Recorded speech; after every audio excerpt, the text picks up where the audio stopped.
I see someone here on WhatsApp saying was diagnosed in January for liver cancer, went for a review on Monday and the tumors are shrinking. Doctors recommend that I'm doing well, kindly requesting for assistance in terms of diet.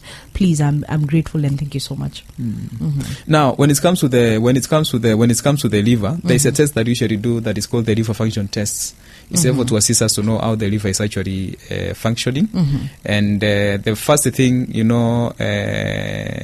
he needs to do or she needs to do is actually to make sure that she increases the foods that are rich in terms of antioxidants. Remember, I said that antioxidants are actually compounds that assist the body to get rid of the free radicals.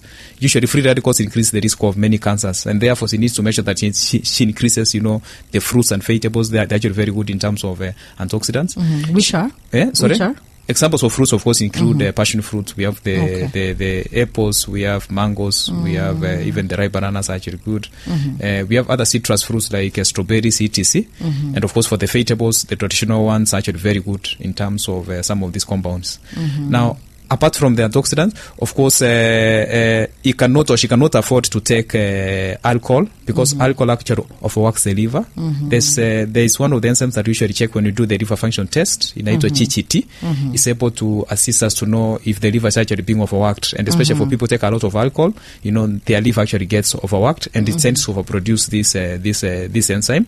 But of course, remember, the body also needs different nutrients because nutrients actually work as a team. And this is a kind of person who actually needs to make sure that, he or she stays away from fast foods so that you can be able to get all these nutrients that actually work as a team to assist the body in terms of fighting any condition, including, the cancer. So not that they can't have fast food, but they reduce the intake. I would prefer that if you have a condition like cancer and all that, stay away from those foods. But now the test was done and she's she's improving. Yeah, she's some actually of the tumors improving. Are shrinking. Yeah. But of course, avoiding those foods increases the chances of recovery and all that. Yeah. Okay. Focus on healthy foods because you are assisting your body to assist you fight disease. Yes. Talk of also arthritis because many cases right now we are finding of people. And that, we used to think arthritis ni watu wazee huko.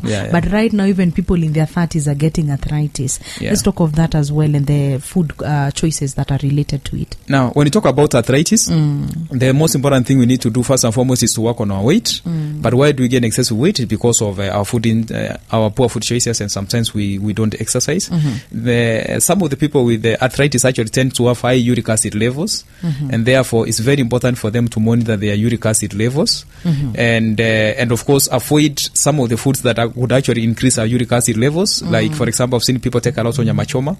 Mr. Kepha, don't go to nyama choma. Sorry. Don't go to nyama choma. And they love But if you have some of these conditions, of course, you have to avoid certain foods because you want to assist your body to assist you fight disease. That's what I say. Of course, I've seen people combine nyama choma and alcohol. That of course increases the risk of high uric acid levels. Of course, you'll be surprised to know that there are some certain vegetables that are also known to contain what you call the purines. Purines are actually compounds that make our body to produce uric acid, and we need to cut down some of these vegetables. And examples include spinach. If you have arthritis, or in case your uric acid levels are above the recommended range, you must also need to cut down your intake of vegetables such as spinach, etc. You also need to increase your water intake. So there are few adjustments that needs to be made so that this condition can actually improve. And that's what we usually do when patients come to see us. We sit down, we understand what they're able to access in terms of foods, and then we work with those foods so that we can come up with a meal plan that can assist them in terms of managing these conditions. Now you were still talking to us about lunch, but between each time yote from time mtu aliamka, you've taken your breakfast, you've taken a snack in between, you've taken your lunch. I've not heard you say about water. Okay. Water is supposed to be part of the equation. And what you need to understand is the fact that we need an average of 1.5 to 2 liters of water that we are supposed to spread throughout the day. I'm saying that because I've seen people who wake up in the morning and because they don't have time in the course of the day, so they decide to take the 2 liters at the same time. Apo. Yeah, he also said that the shit aside. So it's important for us to spread the water because water actually assists us in terms of digestion. So it's actually supposed to be part of the equation. So maybe the other thing also need to talk about is what we need to take before dinner, because we also need to we can also take a snack, an afternoon snack between lunch and dinner. And just like I said, we can actually take snack like peanuts. You can take a fruit, but you can also take yogurt. Yogurt is also very good as a any snack. flavor. I'm a plain yogurt. Of course, we prefer natural yogurt. Hey. Yeah. But in case you take the flavored yogurt, and of course you also need to cut down the frequency. Yeah, isikue kila wakati. Yeah. But remember, we are supposed to interchange our snacks, and by interchanging our snacks means that we might not end up actually taking too much of any food. Yeah. All right. So you've talked about the lunch, you've talked about the snack. Let's go to the dinner aspect, because many of us nitaweka ugali hapo mingi kabisa. I'll put kidogo spinach ama whatever I'm having it with. So let's talk about how our dinner needs to look like. Now, one of the things I've actually seen with most people is if there's a meal they cannot miss, is actually dinner. That's true. Yeah. We are Kenyans. Because in the course of the day, people are working, they might actually skip a few meals, but dinner must be taken. And that is why it's very important for us to know how to take our dinner. As I said during lunchtime, we need to understand the 3 food groups. Make sure that you have foods from the 3 food groups. Make sure that you have a vegetable, you have a protein and the starch. But of course, when we talk about dinner, we are keen in terms of the portions. Remember, I said that you're supposed to reduce our food as the day progresses. So you're supposed to take our dinner like a pauper. And of course, you need to make sure that you take your dinner at least 2 hours before you go to bed. I've seen people who take dinner. They're taking every dinner after almost that. Immediately. Jumping to bed direct. Yeah. And of course, that increases the risk of, excessive weight gain, because you're likely to overwork your body at night. Most of the food might be converted into fat. So it's very important for us to make sure that, we give our body a bit of time before we go to bed. Yeah. All right. So with the foods, we don't have to eliminate anything at night. Now, it actually depends. Okay. On what you're actually taking. Remember, first and foremost, I've said that we have to make sure that we are taking the right foods. But I've seen people, for example, who take a lot of beef towards the end of the day. Beef takes a lot of time for digestion. So we need to make sure that we reduce, especially, proteins that contain a lot of saturated fats, especially red meat, towards dinner, because we know that at night our body slows down in terms of our metabolism rate, and therefore it's very important for us to make sure that we cut down our intake of beef. I've seen people take pork.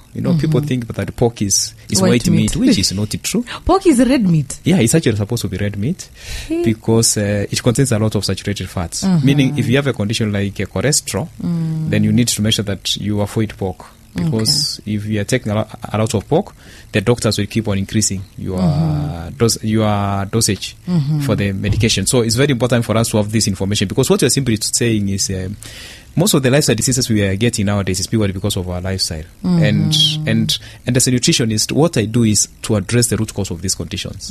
Yeah. So we need to check on our food choices. Yes. Okay. Yeah. But this is dinner. Yeah. For example, to people who take it very early, there are people by 5 or even 6 latest, they've already had their dinner. Is it okay to take maybe such a snack? people I know before they go to bed, sometimes they feel like taking a snack. In case you have to take a snack, then I prefer you still go for the healthy options.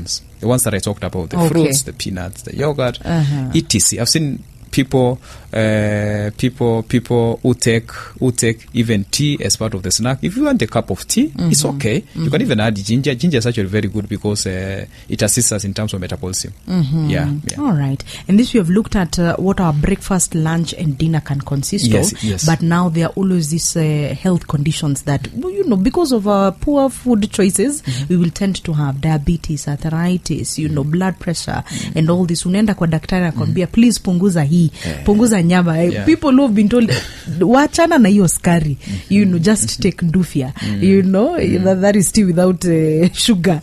So let's talk about these health conditions and why, because of our food choices. What people need to understand is the fact that, if you don't take your food like medicine, you'll take your medicine like food. If we don't take our food like medicine, we'll take our medicines like food. I'm saying that because people get lifestyle diseases because of what you're eating. Okay. Let me talk of, apart from what you're eating, of course, most people also lack exercise. So we are taking a lot of, fast foods at the same time. We are leading what I would call a sedentary lifestyle. That increases the risk of lifestyle diseases. And we've seen people with conditions like diabetes, for example. And these are people, who keep on taking medicine. I've seen people take medicine for 5-10 years, but nobody has actually guided them to know that this is how we are supposed to take our meats, because the sugar actually comes from what you're taking on daily basis. And for such people, of course, the first thing they need to do is they need to make sure that they avoid the refined starches that I talked about, because they affect the blood sugar. They cannot afford to take, the soft drinks, these sodas, people take. They affect our blood sugar. They cannot afford to add sugar to the tea. In fact, sometimes it's surprising that I attend patients and they actually tell me that they are adding a bit of sugar to the tea, yet they have diabetes. Some of them will actually tell me that they don't know that sugar is bad. So you need to make sure that you avoid sugar, and you are not doing that because sugar does not taste good, but because you want to make sure that you are assisting your body, because sugar, diabetes actually affects the body in many ways. It actually affects our organs, etc. And therefore, we must make the right food choices.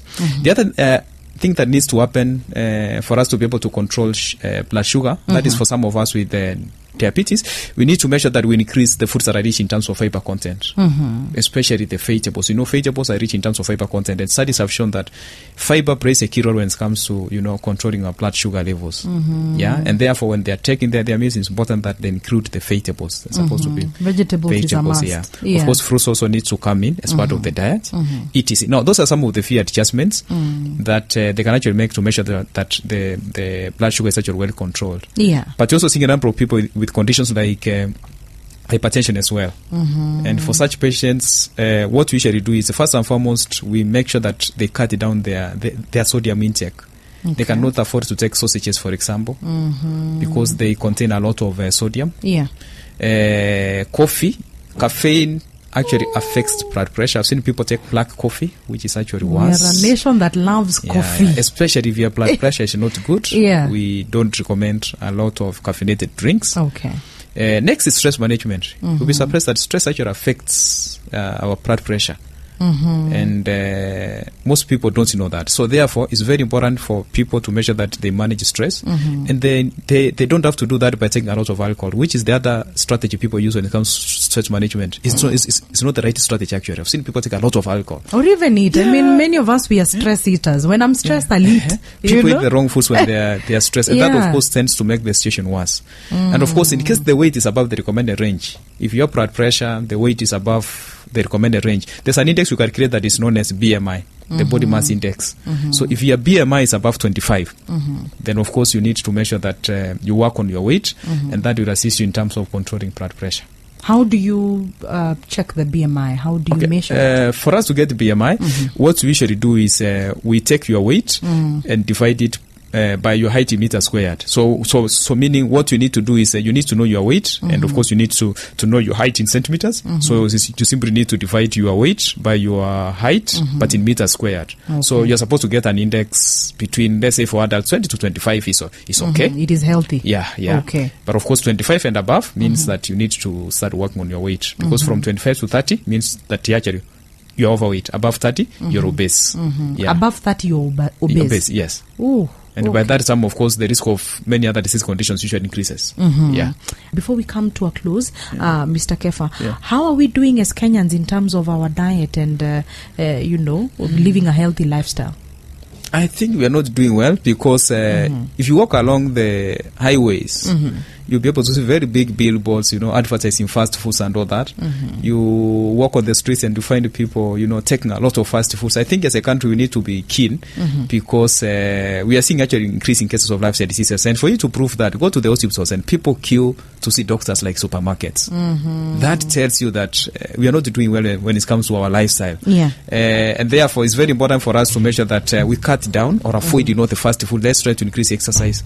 We also need to make sure that we get enough rest. I know there are people who go to bed sometimes, they're not able to get sleep, and they're forced to take some tablets to be able to get sleep. But of course we need to make sure that we make adjustments in terms of our lifestyle, so that we can be able to get enough rest, because if we don't get enough rest, our metabolism rate also gets affected, and that of course increases the risk of weight gain.